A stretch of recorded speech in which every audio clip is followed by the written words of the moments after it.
قل بفضل الله وبرحمته فبذلك فليفرحوا هو خير مما يجمعون۔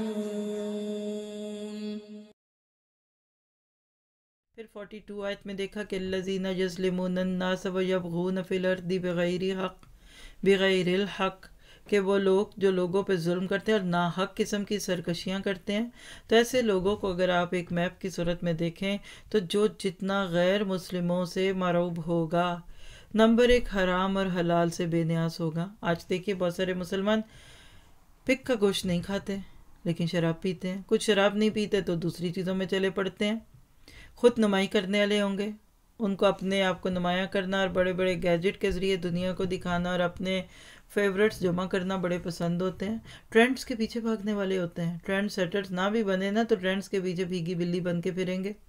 موسمی مسلمان ہیں، یعنی رمضان کے مسلم، عید کے دن کے کچھ اور، اسی طرح گرمی سردی کا اسلام کچھ اور ہے، دکھ سکھ کا اور ہے، خوشیوں میں اسلام کا کوئی اور ہی رنگ دکھے گا اور غموں میں کچھ اور ہی دکھے گا۔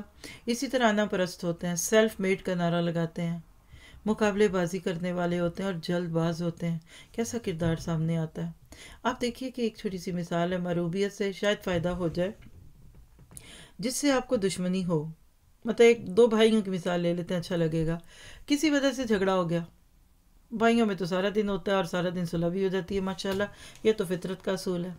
آپ جس سے ناراض ہوں، جھگڑا ہو، غصہ آیا ہو، کیا آپ اس کی وارڈروب کھول کے اس کے کپڑے پہنیں گے اور جائیں بھی کسی دعوت میں تو وہاں اچھا لگے گا؟ ہمیں تو اللہ رحم کرے کسی سے جھگڑا پڑ جائے تو اس کی چیزیں واپس کرتے ہیں، منگنیاں چھوٹتی ہیں، لوگ کپڑے بھی واپس کرتے ہیں، رکھو ہم نے نہیں پہننے، ہمارا نہیں دل کرتا تمہارے کپڑوں کو پہننے کو۔